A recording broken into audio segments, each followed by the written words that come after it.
करते हैं अपॉर्चुनिटी की। अपॉर्चुनिटी होती क्या है, हमारे यहाँ पे जो अपॉर्चुनिटी है वो किस तरीके से काम करती है।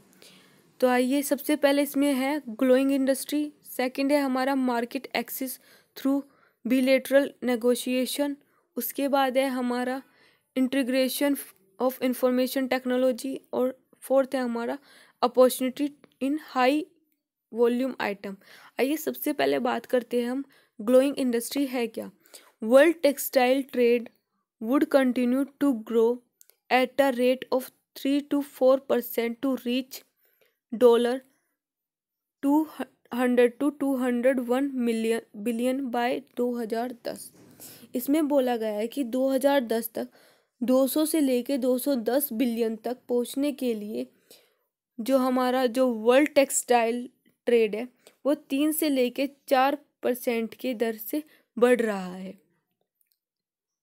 उसके बाद हम मतलब इसमें ये बोला गया है कि जो हमारा 2010 तक 200 से लेके 210 बिलियन तक पहुंचने के लिए जो हमारा वर्ल्ड टेक्सटाइल जो ट्रेड है वो 3% से लेके 4% के दर रेट से वो बढ़ रहा है। जो उसकी स्पीड है बढ़ने की वो 3% से लेके कितनी है, 4% है। Second,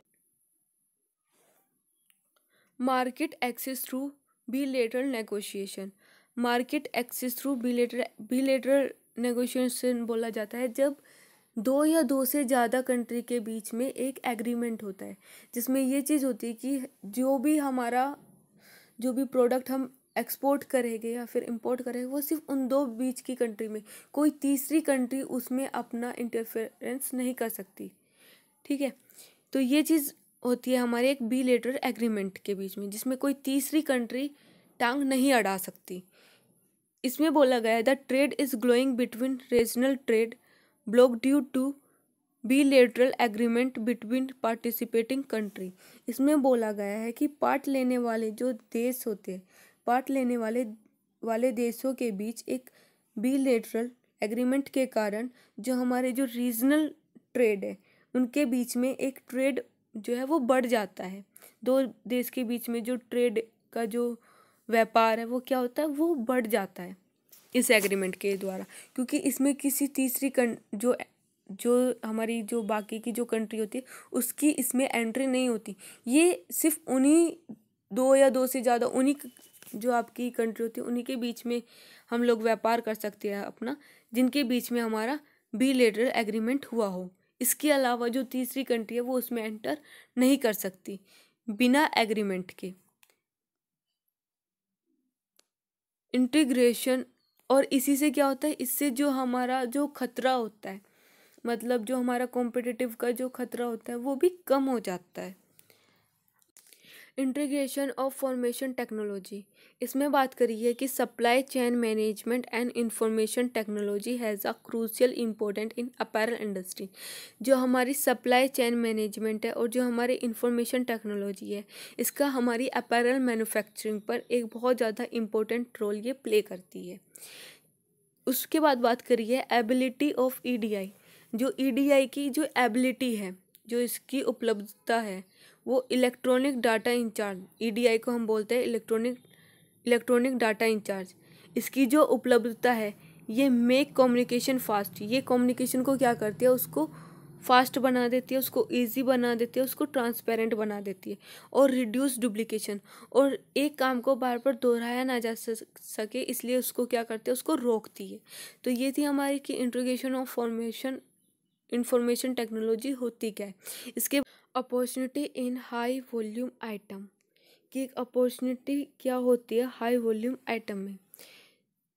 India has the opportunity to increase its UVR unit volume realization through moving up the value chain by producing value added product and by producing more and more technology superior। इसमें बोला गया है कि India के पास value added product का जो production करके और अधिक टेक्नोलॉजी से उसको बेहतर प्रोडक्ट का एक प्रोडक्शन बना के उसको वो वैल्यू चेन, जो आपकी वैल्यू चेन है उससे वो क्या करता है, वो उसको आगे बढ़ाने के माध्यम से अपना जो यूवीआर, जो उसका वॉल्यूम यूनिट वैल्यू रियलाइजेशन है, उसको वो बढ़ाने का अवसर, मतलब उसको उसको अपॉर्चुनिटी देता है। इसमें ये बोला गया है कि जो इंडिया के पास जो वैल्यू एडिड जो प्रोडक्ट है, वैल्यू एडिड प्रोडक्ट का प्रोडक्शन करके उसको और ज़्यादा टेक्नोलॉजी से उसको बेहतर प्रोडक्शन के रूप में बना के उसको वैल्यू चेन, जो आपकी वैल्यू चेन है, उससे वो उसको आगे बढ़ाता है। उसको आगे बढ़ाने के माध्यम से वो अपना क्या करता है, जो उसका यूवीआर, जो उसका यूनिट वैल्यू रियलाइजेशन है, उसको वो बढ़ाने का, मतलब उसको आगे बढ़ाने का एक अपॉर्चुनिटी देता है। ये था हमारा कि एक opportunity in high volume item होता क्या है। इसके बाद हम बात करेंगे थ्रेड, कि किसी भी अपैरल इंडस्ट्री या फिर किसी भी टेक्सटाइल इंडस्ट्री में उनको किस किस चीज़ का खतरा होता है, किस किस चीज़ पे वो ध्यान देते हैं। इसमें अब हम बात करेंगे थ्रेड की, कि एक अपैरल इंडस्ट्री या फिर एक टेक्सटाइल इंडस्ट्री में क्या क्या आपको थ्रेड देखने के लिए मिलते हैं। तो सबसे पहला जो थ्रेड का जो इफेक्ट पड़ता है वो पड़ता है हमारा decreasing in fashion cycle. There has been an increase in season per year which has resulted in shortening of the fashion cycle. इसका मतलब है कि एवरी, मतलब पर ईयर जो हमारा जो सीज़न है वो इंक्रीज़ होता जा रहा है, जिसके रिजल्ट से क्या हो रहा है, जो हमारा फैशन साइकिल है वो छोटा होता जा रहा है। तो ये ताकि हमारा जो सीज़न है, अगर हमारा सीज़न हर साल बढ़ेगा तो उससे हमारा जो फैशन साइकिल है उस वो क्या होता चलेगा, वो छोटा होता चला जाता है। उसके बाद है हमारा second point, formation of trending block. Formation of trending block like NAFTA and SAPTA etc. जब ये जो ट्रेंडिंग ब्लॉक है, जब इन दो ट्रेंडिंग ब्लॉक में क्या हुआ, इन्होंने एक दूसरे से समझौता कर लिया, इन ये दोनों एक साथ में फॉर्मेशन हो गई, कि नाफ्ता और साफ्ता दोनों ने एक साथ अपना समझौता कर लिया, has result in a change in a world trade scenario. तो इससे क्या हुआ, जो हमारा वर्ल्ड ट्रेड सिनेरियो है उसके रिजल्ट में एक बहुत बड़ा चेंज आया।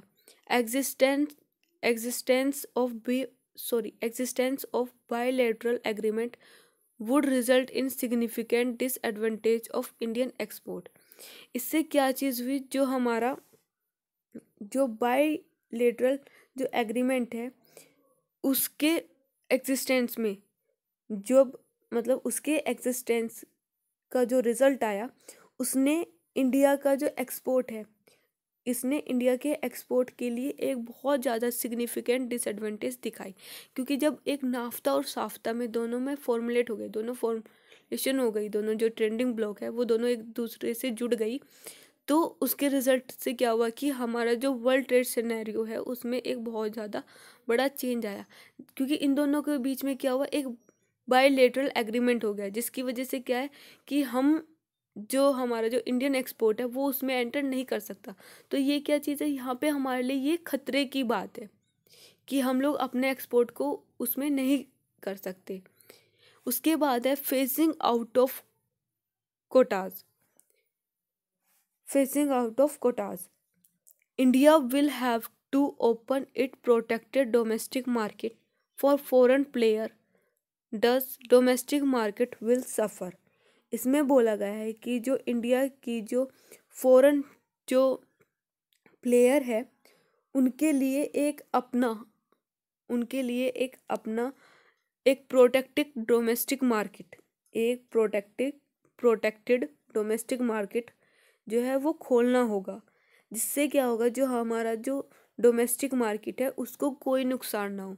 तो इसमें यही बोला गया है कि इंडिया को फॉरेन जो प्लेयर है, जो आपके विदेशी जो खिलाड़ी है, उनके लिए अपना एक प्रोटेक्टेड डोमेस्टिक मार्केट को खोलना होगा। जिससे क्या है कि जिससे हमारे जो डोमेस्टिक मार्केट है उस पर कोई भी इफ़ेक्ट ना पड़े। तो ये था हमारा थ्रेड, कि एक थ्रेड में हम लोग किस किस चीज़ पे ध्यान देते हैं, क्या क्या इफ़ेक्ट हमारा पड़ता है। सबसे पहले हमारा जो फैशन साइकिल है वो डिक्रीज हो जाती है। अगर हमारा कोई भी ट्रेंडिंग ब्लॉक, अगर उनके बीच में समझौता हो जाता है, वो फॉर्मेशन हो जाती है, तो उससे भी हमारा जो इंडियन एक्सपोर्ट है उस पर एक बहुत बड़ा सिग्निफिकेंट डिसएडवांटेज पड़ती है। और फेसिंग आउट ऑफ कोटास, इसका मतलब ये है कि इसमें जो हमारे जो भारत है, जो इंडिया है, वो विदेशी मतलब वो फॉरेनर जो प्लेयर है उनके लिए एक उनका खुद का एक प्रोटेक्टेड डोमेस्टिक मार्केट वो खोलता है, जिससे जो उसका डोमेस्टिक मार्केट है उस पर कोई भी नुकसान ना हो। तो ये थे हमारे thread: decreasing fashion cycle, formation of trending block, facing out of clock वो facing out of quotas. Thank you. तो ये थे आपके स्वॉट स्वॉट of apparel industry and textile industry, कि एक अपैरल इंडस्ट्री या फिर एक टेक्सटाइल इंडस्ट्री की क्या स्ट्रेंथ होती है, क्या उसकी वीकनेस होती है, क्या उसमें अपॉर्चुनिटी होती है और क्या उसकी थ्रेट होते हैं। ये जो हमारा स्वॉट है, ये जब एक किसी भी अपैरल इंडस्ट्री को एनालाइज करता है तो ये एक सिस्टमेटिक वे में चलता है, कि सबसे पहले वो उसकी स्ट्रेंथ देखता है किसी भी कंपनी की, कि उसकी स्ट्रेंथ क्या है। उसके बाद वो देखता है कि उसमें क्या क्या उसकी वीकनेसेस है। फिर वो देखता है कि उसमें उसको क्या अपॉर्चुनिटी देखने के लिए मिल रही है, उसको आसपास कौन कौन सी उसको अपॉर्चुनिटी अपने पास दिखती है। उसके बाद देखता है कि वो उसके आसपास क्या खतरा है, जिससे वो अपनी इंडस्ट्री को प्रोटेक्ट कर सके। तो हमने स्ट्रेंथ में पढ़ा था कि रॉ मटेरियल बेस फ्लैक्स, जो हमारी जो कोई भी इंडस्ट्री हो वो रॉ मटेरियल पे बेस होती है। और हमारा जो इंडिया है उसके पास नेचुरल जो हमारा इंडिया है उसके पास रॉ मटेरियल बहुत सुफिशेंट है, उसको इसके लिए किसी और कंट्री पे निर्भर होने की ज़रूरत नहीं है। इंडिया के पास नेचुरल रिसोर्सेज जो आपके नेचुरल फाइबर है उनका एक काफ़ी अच्छा एक सुफिशेंट रॉ मटेरियल है, जिसके लिए जो उसका रॉ मटेरियल है वो उसकी स्ट्रेंथ में काम करता है। फ्लेक्सिबिलिटी होनी चाहिए, हमारा जो काम करने का तरीका है उसमें एक फ्लेक्सिबल होना चाहिए, तभी वो हमारी एक स्ट्रेंथ बन पाता है। अगर मैं यहाँ पे अगर कोई छोटी स्किल पे अगर हम काम कर रहे हैं तो उसमें बहुत ज़्यादा फ्लेक्सिबिलिटी पाई जाती है, क्योंकि आप उसमें अपने अकॉर्डिंग कुछ भी काम कर सकते हो। दूसरा, लेबर। इंडिया में हम लोगों को बहुत सस्ते दाम पे हम लोगों को लेबर प्रोवाइड हो जाती है। दूसरा, यहाँ के जो लोग हैं वो बहुत ज़्यादा इंटेलिजेंट है, उनको काम करने की नॉलेज है, जिसकी वजह से वो हम लोगों लेबर जो है वो क्या मानी जाती है, ये हमारे इंडस्ट्री की बैकबोन माना जाता है। कोई भी इंडस्ट्री, कोई भी अपैरल इंडस्ट्री या फिर कोई भी टेक्सटाइल इंडस्ट्री बिना लेबर के नहीं हो पाती, क्योंकि ये हमारी एक बहुत बड़ी इंडस्ट्री होती है, इसमें हमें लेबर्स की ज़रूरत बहुत ज़्यादा पड़ती है। यह हमारी एग्रीकल्चर के बाद सेकंड नंबर पे आती है, जो बहुत ज़्यादा लोगों को रोज़गार प्रदान करती है, उनको एम्प्लॉयमेंट देती है। करीब 38 बिलियन लोगों को ये अपने यहाँ पे क्या करती है, रोज़गार प्रदान करती है, उनको ये अपने यहाँ पे एम्प्लॉयमेंट देती है। और जो हमारी ये टेक्सटाइल इंडस्ट्री है, ये 14% हमारी जो इसका 14% है वो हमारा इंडस्ट्रियल प्रोडक्शन के लिए जाता है, और ग्रोस डोमेस्टिक प्रोडक्शन के लिए ये 8% देती है। और अगर हम बात करें तो जो हमारी अपैरल इंडस्ट्री है इसको जो फॉरेन से जो एक्सचेंज जो आता है, फॉरेन करेंसी जो हमारे देश में आती है वो सबसे ज़्यादा लेके आती है हमारी अपैरल इंडस्ट्री या फिर हमारी टेक्सटाइल इंडस्ट्री। इनको सबसे बड़ा सोर्सेज माना गया है फॉरेन एक्सचेंज को अपने यहाँ पे लाने का, जो आपकी फॉरेन करेंसी है उसको अपने यहाँ पे लाने का सबसे बड़ा सोर्सेज जो बताया गया है वो हमारी अपैरल इंडस्ट्री या फिर हमारी टेक्सटाइल इंडस्ट्री को बताया गया है। और अगर मैं बात करूँ अपैरल इंडस्ट्री की या फिर एक टेक्सटाइल इंडस्ट्री की, तो अपैरल इंडस्ट्री या फिर एक textile industry has carved out a niche in the global market and earn a reputation for its durability, quality and beauty. यहाँ पे बोला गया है कि एक अपैरल इंडस्ट्री ने या फिर एक टेक्सटाइल इंडस्ट्री ने कवर किया हुआ है एक ग्लोबल मार्केट में एक निक मार्केट के जितना एरिया, जिसने अपनी ड्यूरेबिलिटी, अपनी क्वालिटी और अपने जो उनके अपैरल जो होते हैं उनकी ब्यूटी को देखते हुए एक अर्न करी हुई है एक रेपुटेशन मार्केट में। और अगर हम बात करें इनकी स्वॉट की, तो इसमें बहुत सारे पॉइंट्स है। आपकी स्ट्रेंथ हो गई, आपकी वीकनेस हो गई, आप लोगों की अपॉर्चुनिटी हो गई, आपके थ्रेड हो गए। स्ट्रेंथ में तो हम लोगों ने बात करी है, आपका रॉ मटेरियल होगा, फ्लेक्सिबल होना चाहिए, लेबर चीप लेबर है, आप लोगों का रिच हेरिटेज है, डोमेस्टिक मार्केट है, ये सब उसकी स्ट्रेंथ है। वीकनेस की अगर हम बात करें तो ये बहुत ज़्यादा कॉटन पे डिपेंड होता है, इसके जो स्पिनिंग सेक्टर है वो इतने ज़्यादा अच्छे नहीं है, वीविंग सेक्टर है वो इतने ज़्यादा अच्छे नहीं है, क्योंकि हम लोगों के पास जो सटल लूम है वो बहुत ज़्यादा कम है, जिसकी वजह से जो हमारा विनिंग सेक्टर है ये हमारी एक वीकनेस बन जाता है। जो हमारा स्पिनिंग सेक्टर है उसमें इतनी ज़्यादा एडवांस टेक्नोलॉजी नहीं है, जिसकी वजह से वो भी हमारा एक क्या है, एक वीकनेस है। हमारा एक जो पुअर इंफ्रास्ट्रक्चर है, कि जो हमारा जो एक्सपोर्ट करने का जो टाइम है वो हमारे पास इतना ज़्यादा अच्छा नहीं है, क्योंकि हमारे पास ज़्यादा न्यू एडवांस टेक्नोलॉजी नहीं है, जिसकी वजह से हम लोग ज़्यादा, मतलब आप लोग बोल सकते हो कि आप एक्सपोर्ट पे ज़्यादा हम लोग पैसे वगैरह नहीं लगा सकते, हम इतना ज़्यादा जो हाई जो एक्सपोर्ट होता है उसको अफोर्ड नहीं कर सकते। और जो लो लेबर प्रोडक्टिविटी है, मतलब एज़ कंपेयर टू इनके जो कॉम्पिटिटिव है कंट्री है, उनके कंपैरिजन जो हमारा जो लेबर होती है वो कम प्रोडक्शन को प्रोड्यूस करती है। और इसके अलावा जो इसकी और भी जो वीकनेस में आती है वो यही है कि पुअर क्वालिटी स्टैंडर्ड हो जाता है कई बार। और हम लोग बोल सकते हैं बहुत ज़्यादा वेरी लो इन्वेस्टमेंट करती है ये R&D में, रिसर्च एंड डेवलपमेंट में बहुत ज़्यादा कम ये इन्वेस्टमेंट करती है। और या फिर इसकी जो वीकनेस है उसमें ये भी आ सकता है कि less attention on man power training, जो हमारी मैन पावर ट्रेनिंग है उसमें बहुत कम अटेंशन दी जाती है, जिसकी वजह से भी वो हमारी किस में आता है, वीकनेसेस में आता है।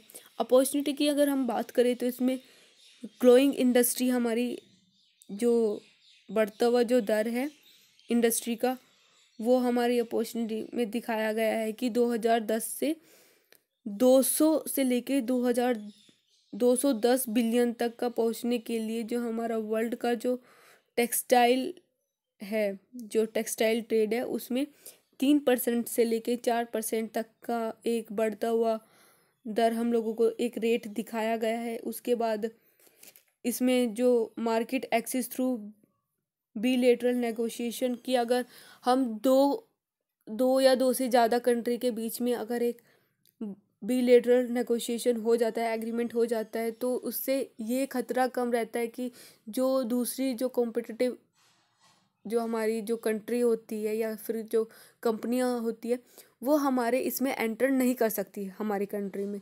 तो ये भी हमारी क्या है, एक अपॉर्चुनिटी की तरह काम करती है।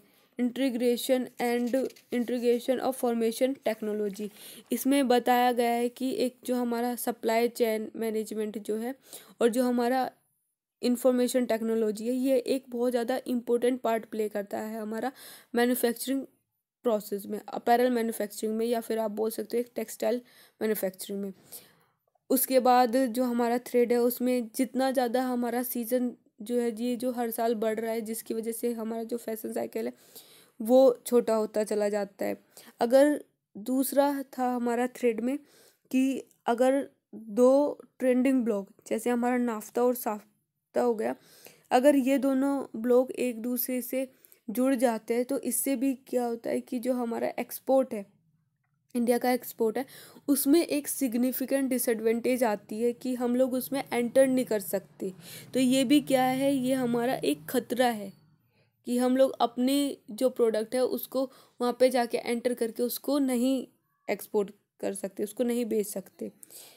तो दूसरा है हमारा फेसिंग आउट ऑफ कोटास, मतलब यही है कि इंडिया ने क्या काम किया है कि इंडिया ने जो फॉरनर जो प्लेयर है उनके लिए एक अपना खुद का एक डोमेस्टिक, एक प्रोटेक्टेड डोमेस्टिक जो मार्केट है उसको ओपन कर दिया गया है, जिससे जो उनका जो हमारे इंडिया का जो डोमेस्टिक मार्केट है उस पे कोई भी डिसएडवांटेज ना हो, कोई भी गलत इफेक्ट ना पड़े।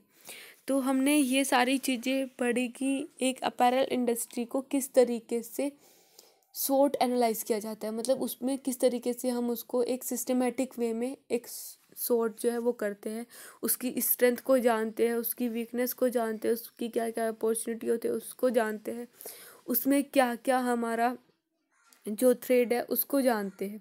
इसके बाद हम बात करेंगे अपने नेक्स्ट लेक्चर में कि टाइप ऑफ मैन्युफैक्चरिंग, किसी भी इंडस्ट्री में कितने प्रकार के हमारे मैन्युफैक्चरिंग सिस्टम होते हैं, कि एक मैन्युफैक्चरिंग सिस्टम कितने प्रकार का होता है। इसमें हम बात करेंगे सब कॉन्ट्रैक्ट की, होल गारमेंट की, कि एक ही बंदा पूरे गारमेंट को स्टिच करता है। ये हमारा दो तरीके से किया जा सकता है, कंप्लीट होल गारमेंट होता है हमारा, डिपार्टमेंटल होल गारमेंट होता है, या फिर हम असेंबली के थ्रू पढ़ेंगे जिसमें हमारा एक पूरा फ्लो चार्ट चलता है कि कैसे एक डिज़ाइन बनता है और वो किस तरीके से डिस्पैच होके वो मार्केट में चला जाता है। तो इस तरीके से हम जो हमारा नेक्स्ट लेक्चर होगा उसमें हम बात करेंगे कि टाइप ऑफ मैन्युफैक्चरिंग सिस्टम होता क्या है। इसको यहाँ पे 3 पार्ट में डिवाइड किया गया है, सब कॉन्ट्रैक्ट, होल गारमेंट और असेंबली, जिसमें हमारा जो होल गारमेंट है उसको भी 2 पार्ट में डिवाइड किया गया है, कंप्लीट होल गारमेंट और हमारा डिपार्टमेंटल होल गारमेंट। तो इसके बारे में हम बात करेंगे कि ये होता क्या अपने नेक्स्ट लेक्चर में। तो आपका ये जो सॉर्ट ऑफ अपैरल इंडस्ट्री है, आपकी स्ट्रेंथ, वीकनेस, अपॉर्चुनिटी और थ्रेड किसी भी इंडस्ट्री की, ये आपका कवर हो चुका है। Thank you.